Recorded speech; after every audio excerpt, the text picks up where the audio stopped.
Well, good morning, everyone. I want to say a special welcome to the Westside Church. We hope that you have enjoyed the service so far. We're super grateful that you guys get to join us today. My name is Justin Shump, and I help serve in the college ministry here in the Westside Church and also in the teen ministry. So I get to work with a bunch of young people. It's a super amazing job. I love getting to interact with people. We've just started kind of meeting more in person as the COVID restrictions lighten up, and that's been super encouraging to see more faces in person. And although we're still together online, we feel your love through the camera. So we're really excited you guys get to be here. We're actually kicking off a 3-part series titled Insight. And we're going to be looking at Jesus' interactions with different blind people in the Bible. Obviously, Jesus was an amazing healer, and he healed several people of their blindness. And so we're going to be looking at those stories in the next few weeks and really diving in and seeing what we can learn from them. So the title of my sermon today is simply titled Simple. It's funny, back in early or late 2019, early 2020, my then girlfriend, this is before my wife and I were engaged and married, she asked me, she said, "Justin, what is your word for 2020? And I simply responded, "I have no idea what you're talking about." She said, "Well, you have to have a word for the year." And I had never chosen a word for a year before. And so she told me her word was joy. And I decided my word would be simple. So that was my word for 2020 was simple. It was kind of ironic because that was probably the most complicated year that I have ever lived, and I know many of you have lived through. So maybe you can get a good chuckle out of that. But my sermon title for today is titled Simple.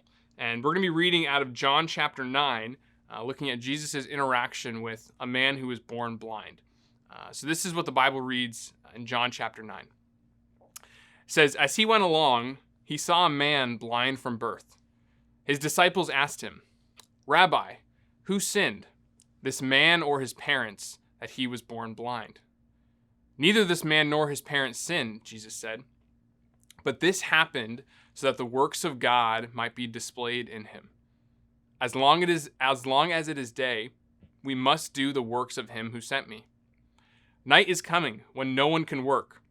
While I am in the world, I am the light of the world.' After saying this, he spit on the ground and made some mud with the saliva and put it on the man's eyes. 'Go,' he told them, 'wash in the pool of Siloam.' So the man went and washed, and he came home seeing. His neighbors and those who had formerly seen him begging asked, 'Isn't this the same man who used to sit and beg?' Some claimed that he was. But others said, 'No, he only looks like him.' But he himself said, 'I am the man.' 'How then were your eyes opened?' they asked. He replied, 'The man they called Jesus made some mud and put it on my eyes.' He told them then to go to Siloam and wash. So I went and washed, and then I could see. 'Where is this man?' they asked. 'I do not know,' he said." We'll continue on in verse 13. "They brought to the Pharisees the man who had been blind. Now the day on which Jesus had made the mud and opened the man's eyes was a Sabbath. Therefore the Pharisees also asked him how he had received his sight.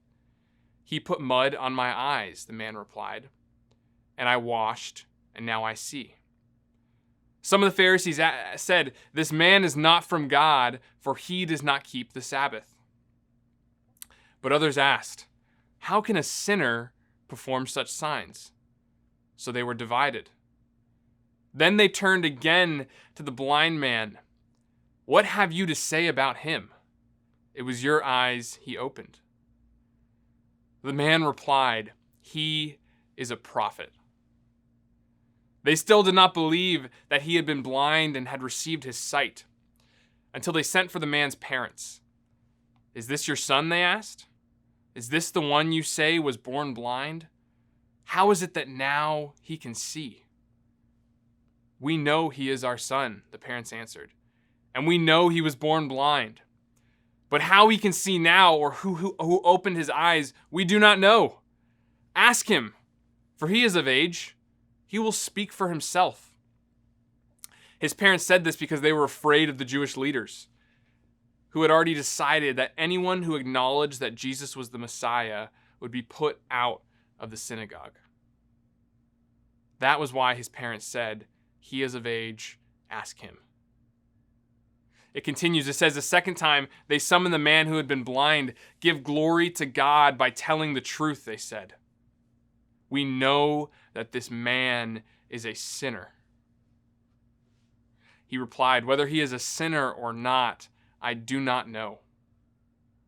One thing I do know. I was blind, but now I see." Then he asked him, "What did he do to you? How did he open your eyes?" He answered, "I told you already and you did not listen. Why do you want to hear it again? Do you want to become his disciples too?" I love that line. I love the sarcasm there. It says that they hurled insults at him and said, "You are this fellow's disciple. We are disciples of Moses. We know that God spoke to Moses, but as for this fellow, we don't even know where he comes from."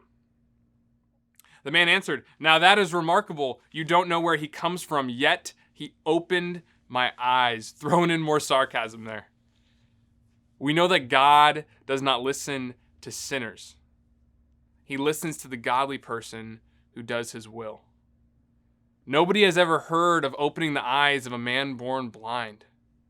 If this man were not from God, he could do nothing. To this they replied, "You were steeped in sin at birth. How dare you lecture us?" And it says that they threw him out. I know we just read a lot, and it's an incredible story. I love this story. There's so much deep theology inside this story. There's so much sarcasm. I'm naturally a very sarcastic person, and it can get me in trouble a lot. But I love kind of seeing the sarcasm that this man has in the Bible, saying, "What, you want to know so much about Jesus? Do you want to be his disciple too?" I just love it. This is one of my favorite stories in the whole Bible. And we're going to kind of go through and we're going to unpack this story a little bit. And again, the title of my sermon is simple. You see, Jesus and his disciples, they're walking along and they come upon this man who's born blind. And right away, his disciples, they ask this deep theological question. They say, who sinned, this man or his parents, that he be born blind? You see, at this time, it was believed that if you had a physical ailment, if you had some type of deformity, that it must be punishment for something that you did, whether it was you or someone directly in your bloodline. Nowadays we would call this karma, right? If you do something good, then good will happen back. Or if you do something bad, if you sin, then you'll be punished and something bad will happen to you. And so they must have believed that he must have done something really bad for him to be born blind. In their minds, in the disciples' minds, there was only two possible ways for this man to be born blind. Either he sinned or his parents sinned. And they asked Jesus this question, and Jesus responds, neither. He says, but this happened so the works of God might be displayed in him. You see, this man, when the disciples looked at him, they saw sin. They saw ailment. They saw punishment. But when Jesus looked at him, he saw hope. He saw redemption. He saw an opportunity for healing, an opportunity to show the glory of God, an opportunity for the works of God to be displayed in someone. His disciples could have asked, what can we do to help this man? How can we heal him? But instead, the question they ask is what caused his condition? And I don't think it's necessarily wrong to ask that question or to engage in a theological discussion like that. But I think that's probably the question you want to ask after someone is healed. This man is in front of you, and he's blind, and he's begging. And the disciples' first thought wasn't to, let's help, let's heal. It was to start a debate, to ask a theological question. The healing was not the priority. But to Jesus, it was. To Jesus, healing this man was the most important thing. The disciples saw an opportunity for a debate. Jesus saw a person in need. Jesus tells them, he says, as long as it is day, we must do the works of him who sent me. Night is coming when no one can work. While I am in the world, I am the light of the world. I think it's really interesting. We won't go off into a long tangent, but I think it's interesting that Jesus is using this analogy of night and day, and that you have to work during the day. You couldn't work at night. But this man was born blind, and so to him it didn't matter. Night and day, there was no difference. Again, total long tangent, but there's so many cool analogies and so much deeper spiritual meaning we can really soak out of this passage. There was this deep theological question at hand. Who was the one who sinned? Was it his parents or was it him? And Jesus had two options. Start a debate. He could have asked his disciples, right? Well, what do you think? Do you think a parent could sin and have their son or daughter born blind? They could have started this discussion, right? Or he could have reached out and healed him. Jesus did not disregard the issue by not engaging in a debate. He said, look, my time here is limited. Night is coming when no one can work. While I'm in the world, I'm the light of the world. What was Jesus saying? He was saying, look, my days are numbered. My time on this earth is not infinite. It's limited. You see, this person was more important than the policy. This person was more important than the controversy, than the debate. Jesus knew his time was limited. And he decided to use that time to heal the man. All of us, we know so many people who are in need. Maybe they're people close to us. Maybe they're people we see. Yet often in this world, we spend so much time debating the methods of how we should help. We spend so much time debating what caused the problem. Why are people in this scenario? That there often isn't actually enough time left to help the individual. Often in church when someone is going through something or they're struggling or they're having a rough patch in life, it's easy for us to try and kind of psychoanalyze and try and accurately discern the deeper issues going on. And I find myself doing this all the time. I can kind of make up these scenarios to try and figure out why is this person going through this, or why this happened 10 years ago, this, that, and I can try and piece it together. And I know a lot of times all that person needs is just some love. They just need some healing. They don't need me to try and solve the deeper problems of the world or psychoanalyze them or try and be their therapist or figure them out. I'm not qualified for that. They just need some love. It doesn't really matter how they got here in that moment. What matters is they need healing. And when you start with that, when you start with love, when you start with healing, it often reveals the deeper stuff. As we had our last midweek, we've set forth this new motto for the church, which is belong, believe, become. That we want people to come to the church as they are. You don't have to do any work. You can just show up. You can be here. You can belong. And over time, we hope that you see the love and you see the gospel and you start to believe for yourself. And after you believe, you can become a true follower of Christ. You can be a part of God's family. But you don't have to have everything figured out when you come. You can come and find love. You can come and be healed. Because time is of the essence. Jesus heals this man, right? He spits on the ground and he makes this clay and he puts it on the man's eyes. It's this crazy scene. It's kind of out of the ordinary. And this man goes back into his community and his neighbors are shocked. They can't believe their eyes. Because they knew this man his whole life as the blind beggar, as the person who was born blind, but now he can see. Now he's walking and he's not feeling, and he can walk in a straight line and he can engage with people, and they're shocked. And so they say, look, this can't be the same guy. This has to be someone different. This guy's got a doppelganger. This can't be the truth.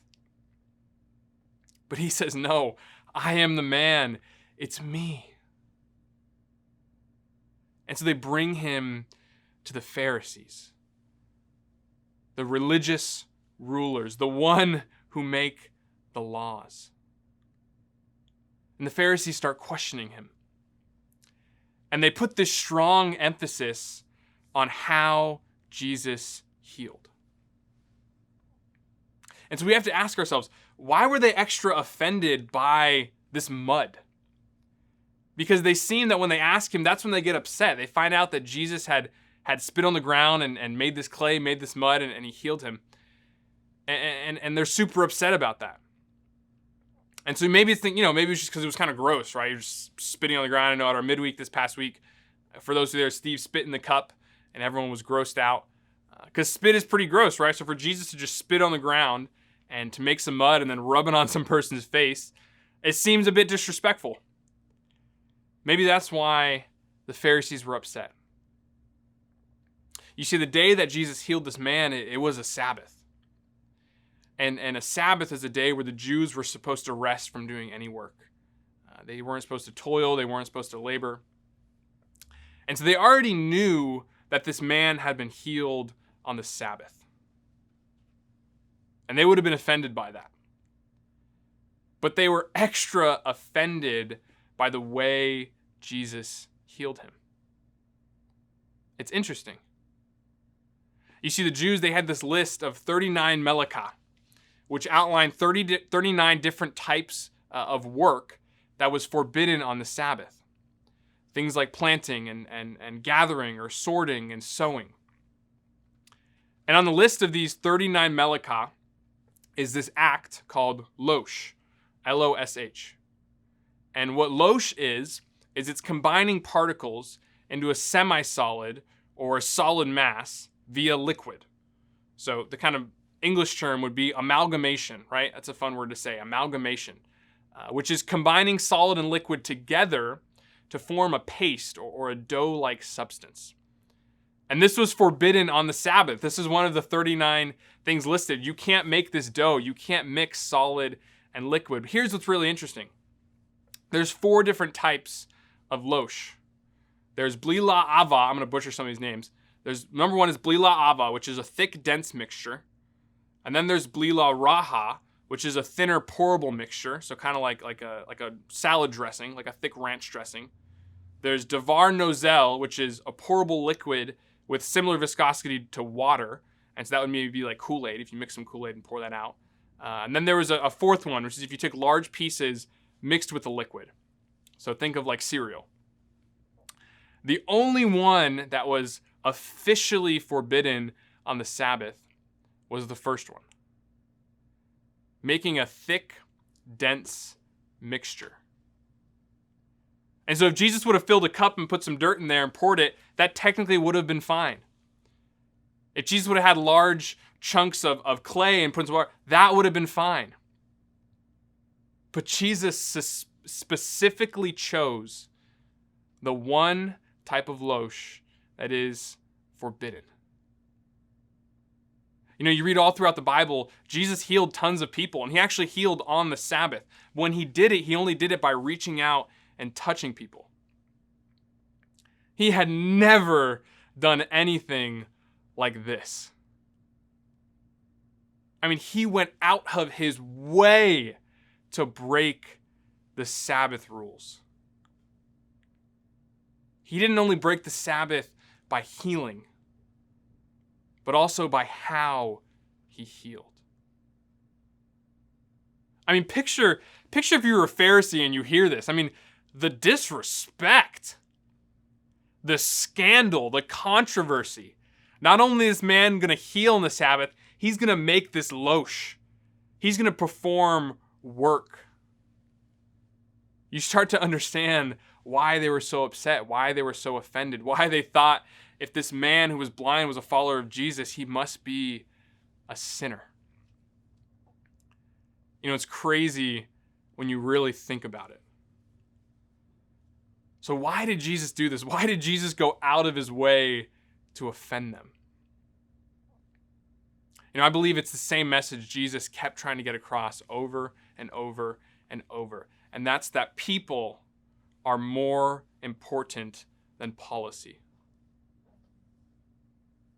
People are more important than policy.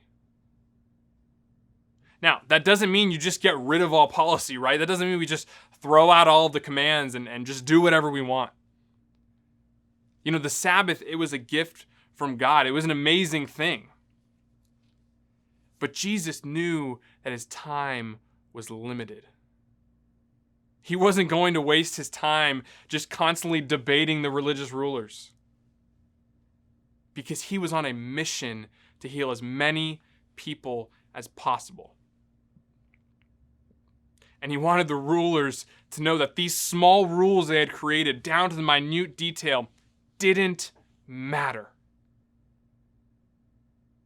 What mattered was healing people.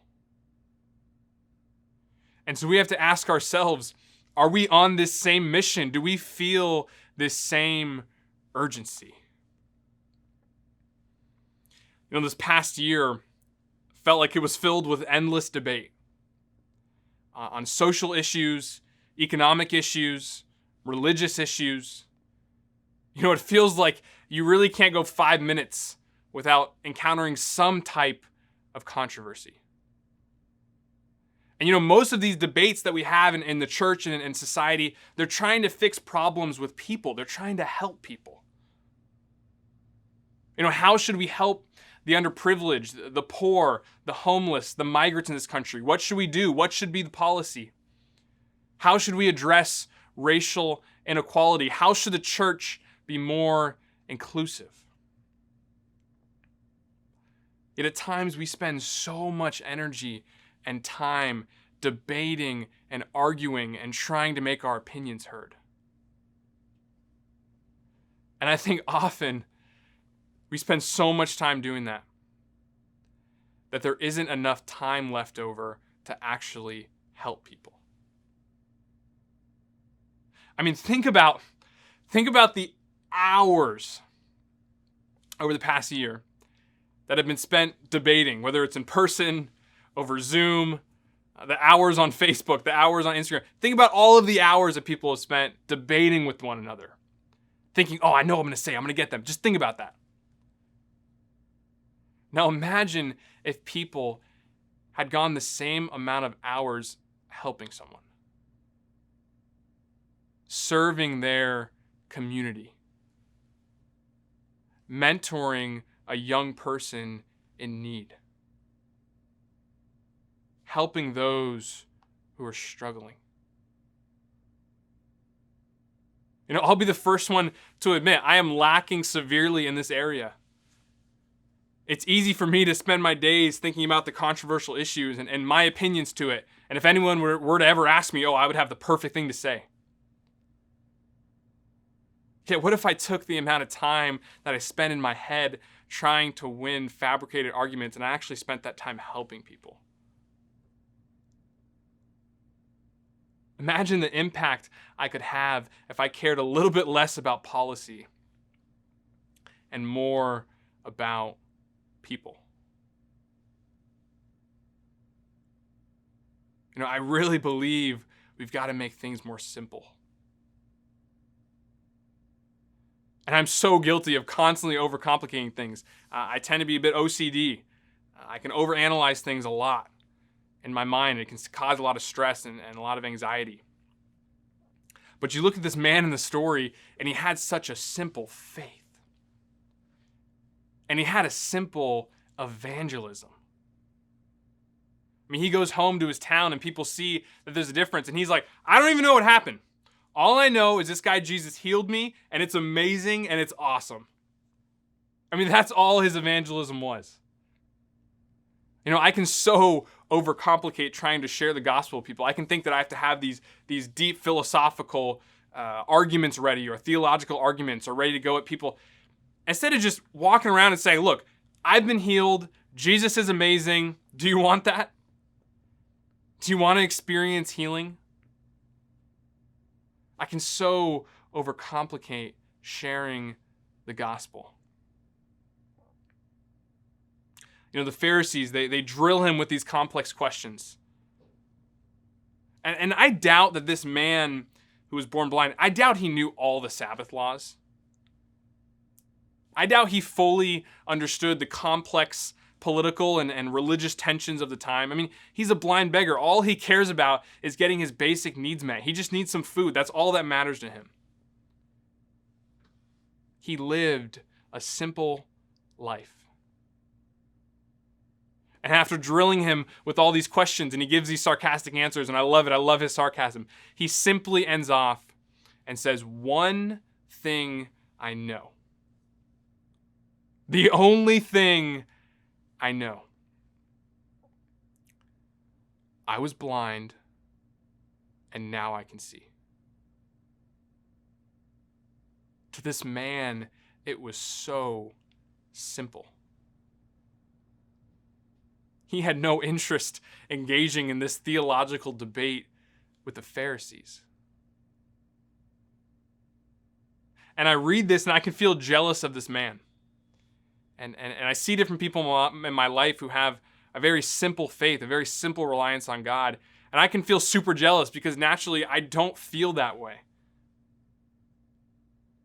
I never really felt like I experienced this miraculous healing. Because I grew up in the church. I mean, the Bible was regularly read in our home, and I was at church 3 to 4 times a week, hearing the scriptures read, learning about Jesus from my infancy, learning what it means to be a good person and to not sin and to live righteously. And at a very young age, I gave my life to Christ. I decided to follow Jesus. But I was not like this blind man. I don't think people were shocked by how different I was. I don't think people were like, oh my gosh, Justin is a completely different person. I mean, my parents would probably say, yeah, he's been a little more respectful in the home. He's been nicer to his sister. And, you know, there's probably some small nuances, but the problem was I knew how to quote unquote be a good person. I knew how to fake it. I knew how to say all the right answers. And so I didn't necessarily feel this miraculous healing. I didn't feel like my life was just in shambles before I got baptized, before I decided to follow Jesus. Because my family was a great unit, and they were great disciples, and they taught me what it meant to be a Christian. And although in no way do I doubt my salvation or doubt the commitment I made, what I do lack, and I know that I lack, is a deep emotional gratitude for spiritual healing. And I can feel so insecure that I lack that. You know, I was talking to one of the guys in the college ministry here. His name's Vincent, and he was a part of the Bakersfield ministry. He was going to college up there, and him and Jack Walker, 2 of the new guys, they moved down, and they're both going to Santa Monica College right now. And they moved into an apartment. They're living with Albert and Mark and a few of the other campus guys. And it's been so great having them. And so I was getting dinner with Vincent yesterday, and he was celebrating his 1 year of being a Christian. Exactly a year ago, he had decided to commit his life to Christ, and he gave his life, and he decided to follow Jesus. And he was just sharing that over the past week, he had been really reflecting on his life before he knew Christ and his life after. And he was even looking at pictures of before he became a Christian. And he's smiling in these pictures and he appears to be happy. But he was telling me that behind that smile, he was in pain. And he was deeply hurting. And then he showed me a picture of him with a bunch of the other campus students. They had gone up to Pepperdine for the day. And he's smiling and he said, "Justin, I am genuinely happy." These people in this picture, they're genuine friendships. I've never experienced that before. I've only experienced toxic relationship. I've only experienced heartbreak. I've never experienced genuine friends. And he was sharing that he was just overcome with emotion, that he just started crying. He was so grateful. He was so grateful for the healing in his life. He was so grateful for the new relationships that God had given him. He finally felt happy. And he was so overcome with gratitude, he was moved to tears. And I hate to admit it, but I've never really experienced that. I've experienced moments of gratitude, and obviously I'm a much more kind of rational person. But I've never felt this moment where I was so overcome by Christ, so overcome by my healing that I was moved to tears. And I can struggle with whether that's something wrong with me. I can struggle with maybe just, people are different. And I know I have this deep faith and this gratitude, and I love the scriptures and I love Jesus, but I don't necessarily have this deep emotional gratitude for healing. And I know that I am not the only one. I know there's an entire generation of young people who have grown up in the church and they feel the same way. From a young age, they were taught about sin. They were told the right thing to do. They knew how to say the right answers. Many of them studied the Bible and they felt like they had to fake this emotion of brokenness and fake this emotion of gratitude in order to become a Christian. And for so many people, becoming a Christian was not about experiencing healing. It was about joining the club. And you see, there's this strong divide right now between the young generation and the old. And we're faced with so many complex social and biblical issues right now. And the young people are questioning a lot, and they're deconstructing, and they're diving deep. And so they look at the church, and they don't necessarily see a place of healing. They look at the church, and they see it a flawed institution. But the older people don't seem to feel this way, and they seem to not really understand it, because they grew up in a world that was totally different than the church that they got to know. A lot of them had a very similar experience to the blind man. They were blind in their sin. And then their lives were radically changed. And they got to know Christ. And it was so much different than anything they had experienced. And maybe people similar, where people didn't even recognize them. They were so different. They changed so radically that their friends, their family didn't even recognize them. You must be a completely different person. But for so many young people, especially us who grew up in the church, we don't necessarily feel that. And so we, as the young people, can become the Pharisees. We become critical of those with simple faith. We become critical of those who have this deep, unshakable love for the church. Can't you see the flaws? Can't you see the toxic cultures? How could you be so blind? We need to educate them. The old generation, they need to get educated. We need to fix them. We get so upset when others don't want to engage and controversy. And we can start to view the older people, the older Christians, as the ones who are blind. And we feel like it is our responsibility as the young people to help them see. And although there may be blind spots, and that is true, and the old need the young and the young need the old, I'm not saying these things aren't good, but I think the problem is when there's millions and millions of young people in our generation around us who are so lost, but we don't see them. And we become like the disciples, surrounded by people who need healing, but we end up asking the wrong question. We want to engage in theological debate.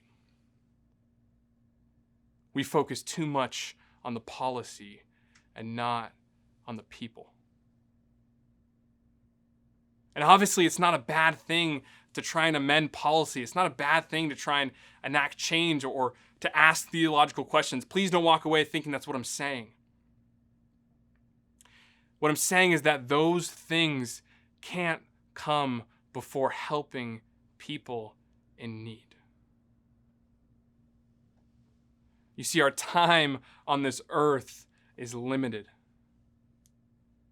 And there are so many people in need. There are so many people who need healing. They need to see our simple faith. They need to see our simple gratitude. They need to see our simple evangelism. Because that is what people are looking for.